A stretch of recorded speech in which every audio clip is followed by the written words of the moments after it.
Today I want to relate to my book. This is the old edition, From Hinduism Back to Judaism.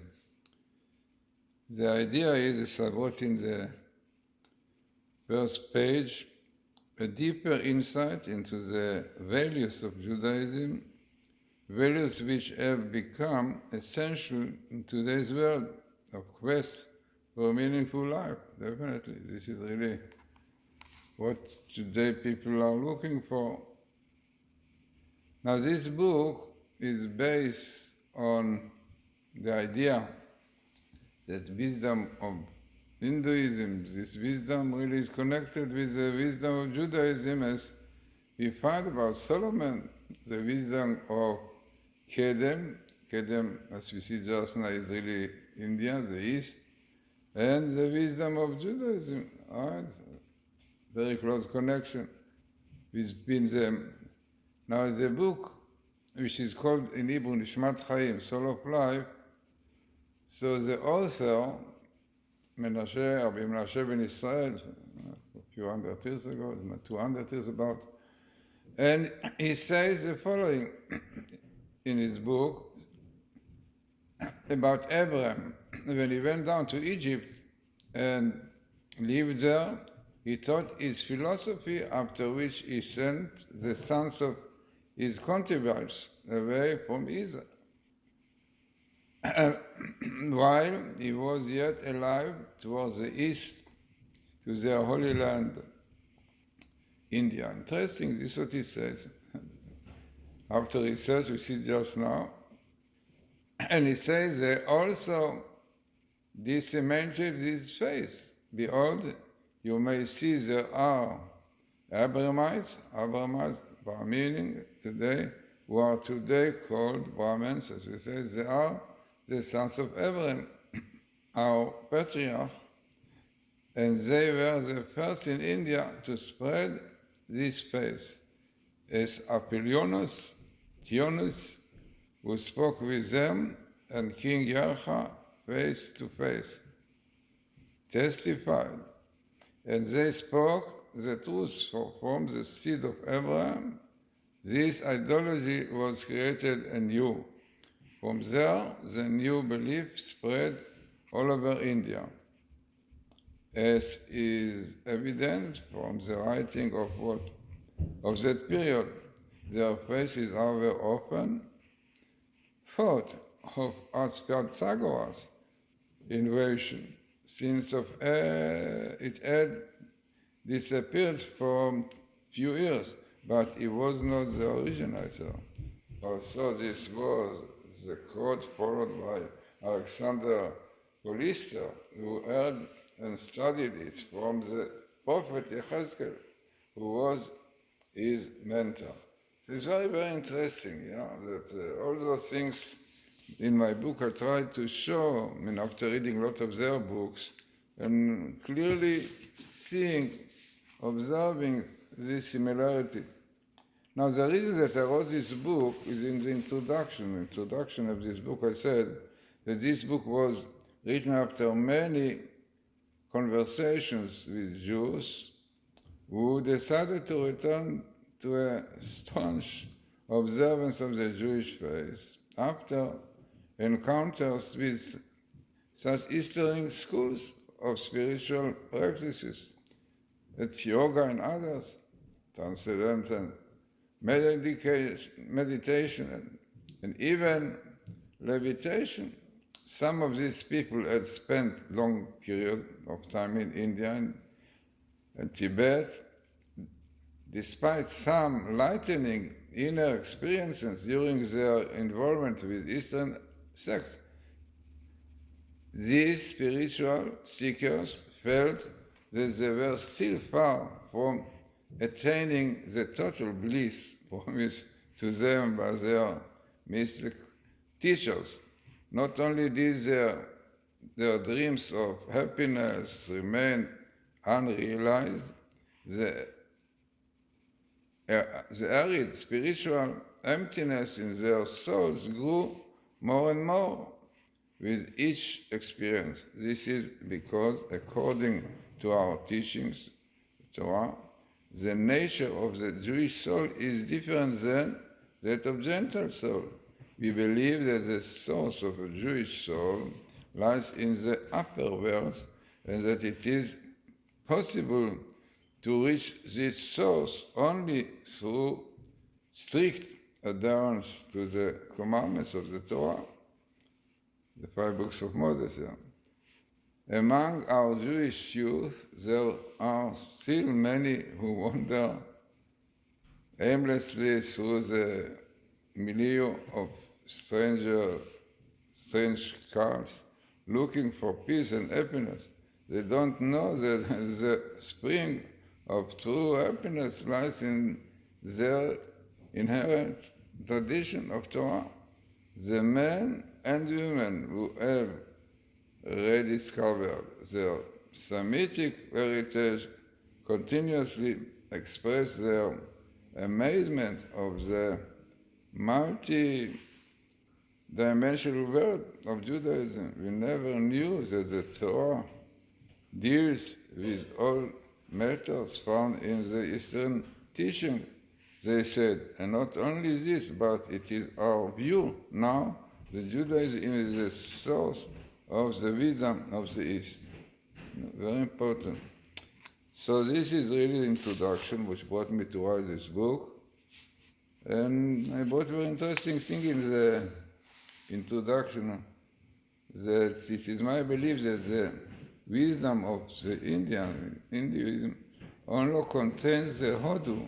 The Hebrew Hodu is the Hebrew word glory of. Hodu, the glory of, as the glory of the world of Judaism, while the source and root of the light of gods is to be found only in the Torah of Israel.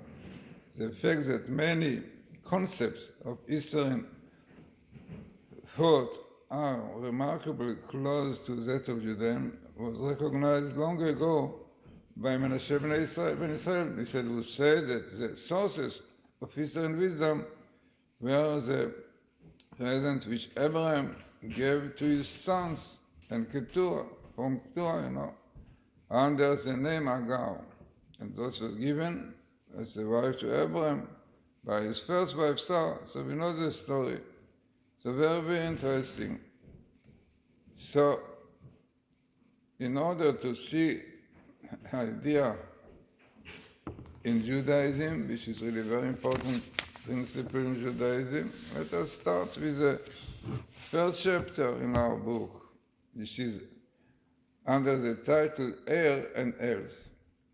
So the teaching Hinduism explains that through proper breathing, a man can require certain life-giving energies which are drawn from an intangible cosmic center of the universe, and that these energies can create in him an optimal physical condition and can intentionally can intensify, better to say, the personal reality of his life. The same philosophy is expressed by studying the letters of the Hebrew alphabet, with which God created the world, and through which these worlds reveal themselves. So this is really what I want to show now. We know that Bereshit bara Elokim et, we say in the beginning God created the alphabetic letter because it's the basis of creation. So really, what I want now to give you an interesting example. So let us examine the relationship between the word avir, in Hebrew avir is air, very different, very similar to Hebrew, air, A-I-R, and in Hebrew, aleph, yud, resh. There is connecting letter vav of the element of the air, but it's basically the same. And also many other languages, Ira, in Spanish and so on. So those are the letter avir, aleph, vav, yud, resh. Now the Hebrew word for health, healthy person, is bari, healthy. Now when you take this letter, are basically the same letters. Why? Because the letter aleph, the same yud, resh, and bet is extra. What is bet in Hebrew? Bite. The meaning of the also the shape of the bet. Body. Yeah. So what makes man healthy? When his bed, when his bite, when his body have to do with the body, man has in it the element of air, A-I-R. So bari, interesting, healthy. So the red letter Aleph represents the ether and the spiritual aspect of creation. Homonymous with the word aloof, right? The same word aloof of the word God. Aleph is related to the divine energy, while it's far away from man. This word called aloof is also far away, Aleph. The letter Vav and the letter Bet are changeable. They are interchangeable in the study of the Hebrew word, as both belong to the same group. Buma come from the lips. So according to this observation, health and air are intimately related. The letter Bet, however, as we said, is a stronger in pronunciation than the letter Vav. This is because it contains with it the idea of the house, bite, yeah? Bet and bite, the same, yeah? Body and embodiment. Amazing.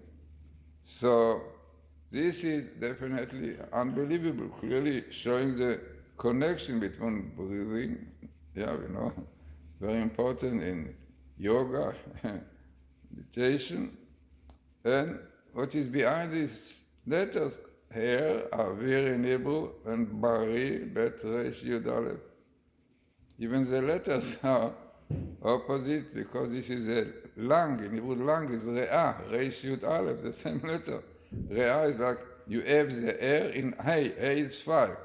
You have 5 lobes in the lung, and breathing brings this air into the lung.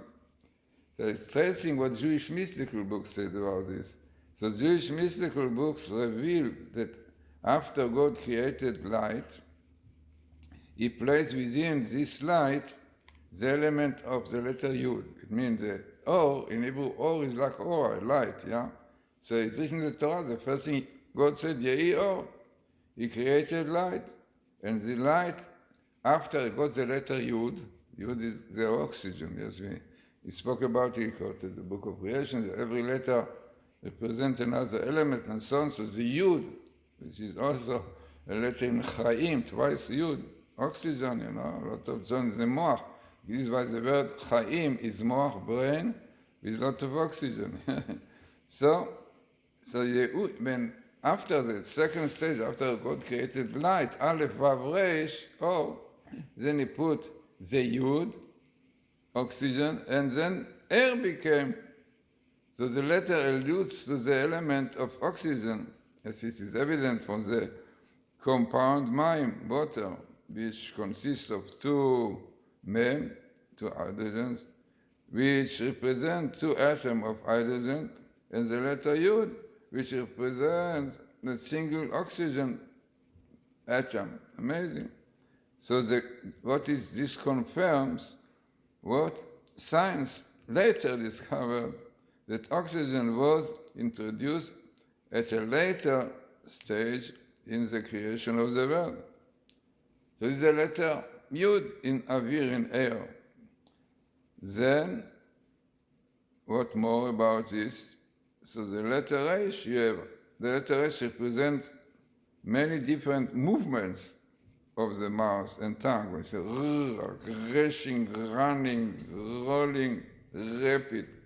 So it is a letter which represents really movement and running, energy. It means things which are really going quick. In Hebrew and in other languages, words with a connotation of speed, of running, as we said, contains the letter Resh. Yeah, the letter Resh also, even in English, is a shape of a man with 2 feet, who is on the way to run. Very interesting. Also the head, because the center of the nerves is in the head. So it is amazing. This letter, the letter Ret, is a letter of movement and represents in Avir the movement of air and light. The elements of Avir, of air, form the for air in many other languages as well, which owe their origin to Hebrew, like air, ira. In Hebrew, only those words has meaning, as we said, oxygen, movement, energy, what these are. So when a man breathes the elements of air into his body, they fortify his physical health. This is seen from the word bari, as we said, healthy. Yeah, the letter bet is bat, as we said, house, abodiment, body, and is analogous to the human body. This human edifies contains within it the element of Aleph and Yud and Resh. The same elements which are contained in the word Avir, and the reverse order of the four elements Bari, air. That means healthy, air in it. The Re'ah, the lung, is a part of man's body which contains all the elements of Avir, of air, as indicated by the common letters Aleph, Yud, and Resh between the two words. The elements of these letters, either oxygen movement, maintain the body, and through the A, the letter A, which represents the 5 parts of the lungs, there's 5 lobes, 2, 3 in the one side, the right side, and 2 the left. But basically, this is the second chapter, which is the most important one. We speak about soul and breath. Basically, the idea is that we speak about air, we speak about spiritual values, which is the most important one. Fear. Again, Reshit Chokhmah, the beginning of wisdom, is the fear of God. What is fear? What is the root of the fear? Yereh, air, the same thing, like fear of God, belief, faith in God. This is really the air for the man, spiritual life. Yeah, I mean, all those elements which are outside physical are basically spiritual, because the real health depends on spiritual values. So it's amazing to see. This is really, I wrote a lot about this second chapter, soul and breath, and I brought this idea, the resemblance of the physical and the spiritual. So if you take the letter Yud, which is a central letter in the Avir, so you know the letter Yud represents wisdom, right? Chokhmah, the first letter of God, Yud Kevavke. Then understanding. Also interested in numerical values, the Gematria 10 also correspond to the commandments, definitely the 10 commandments. This is the basis of the faith, fear of God, which are the Jews' source of spiritual life. As is written, and you shall live by them, b'chai b'hem. The real life is spiritually keeping the Torah. This is really the air, the Torah commandments. And this one gets by fear of God, keeping the 10 commandments. And this is what making spiritual healthy, definitely. Torah of light.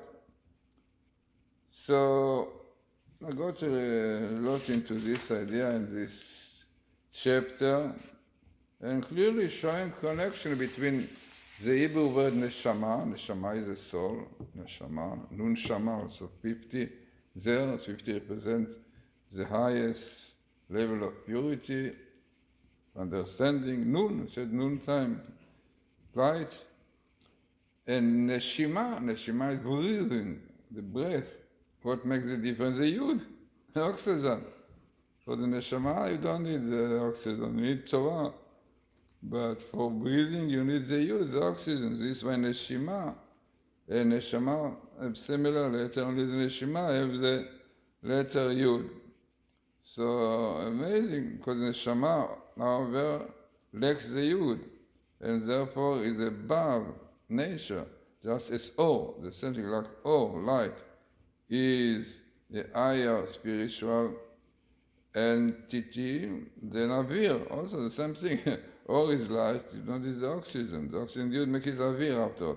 The same neshama, the same thing, the higher the neshama, the breath, however much the breath properly functions to bring health to a man, it can still fail to bring that harmony to his soul, definitely. If it does not behave properly, not again, translate the Torah. So such relationship between spiritual and material phenomena are found in the teaching of Hinduism. Abraham transmitted to his sons from his wife Keturah keys to understanding creation and the spiritual forces which are at work within the framework of nature. Through this transmission, he hoped that they would lead peaceful, happy lives within the framework of nature, in accordance with the nature of their souls. A non-Jewish soul can also attain happiness through allegiance to the 7 commandments of Noach, which the Torah prescribes. For him, the Jewish soul, however, can attain happiness only through is obligated to fulfill the Torah. The teaching of the Torah about the secret workings of nature are to be used for this purpose alone. So it's very, very important, yes, that for a Jewish person to get really happiness and joy. So the Jewish soul, however, can attain happiness only through allegiance to the whole Torah and the 613 commandments. A Jew is obligated to fulfill the Torah, definitely. And we know that the 613 commandments are parallel to the physical body. Yeah? There are 365 sinews, gidim, and there are 248 limbs, the main ones. Yeah? So clearly seeing connection between the spiritual, the commandments, Torah, and the physical. So all this idea is really based on what we mentioned right in the beginning about the connection of the spiritual and the physical. And a second chapter, okay, so it will take a long time, is called Healthy Soul, Heavenly Body. Very interesting. This brought in the beginning is that Hinduism attributes spiritual breath as well as bodily health to proper breathing. The Jewish tradition also speaks of the relation between breath and spirituality and says that through proper breathing, a man attains control over his bodily function and learns to breathe his passion. The ability to gain mastery over bodily instincts with the aid of the elements of light. The light is to do with the air, and light is Torah. Yeah, you know, Torah or, the light of the Torah. So the light of the Torah is or, and the fear of the Torah, Yirah, the same letter, is also spiritual life, fear of God. So there's so much more in the book that I went into the deep meaning of those letters of air. And all those chapters are really similar chapters like the Indian. Then we have a chapter karma, then the source, light and material. Then we have thought and the joy of life. Yeah. Then we have a chapter, the memory, friend, or life and divine light. All these chapters are chapters that also Hinduism use 3 aspects of life: thought, speech, and action. So, as I said, stability in life, self-discipline, channeling power, spiritual progress. So all this you can see in my books. This is really the old edition. We have a new edition without cover. And as I said, very important really to see the greatness of the Holy Tongue with which the world was created. This edition really came out with my cousin, Alena Dimmelstein. He tried to make a publication, it did not work, but this book was the first one, I think the last one, unfortunately, which was Hinduism Judaism publication. So, as I said, a very important book, really. And I told you the story. There is a guru in Hawaii that many, many people come to him, take advice. So there was a Jewish person who came, and he said, he's now an old person, 70 years old, and he knows that the Hinduism believes reincarnation and so on. So he wants to accept upon him like the basis of Hinduism. So the guru asked him, what you are now? So he said, Jewish. He gave him my book and said to him, you have a Jewish soul, you don't need us. You have everything in Judaism, meditation, everything is there. You have prayer, you have all these things which are basically the same. No. So he got a shock because he wanted to become a Hindu, an Odi, and he made him Yehudi. Name of God is Yehudi. So he came back, he's from then there. At that time, I think the rabbi was Rabbi Tversky, so he became really religious, Orthodox Jew, and all his family. So, this is what happened.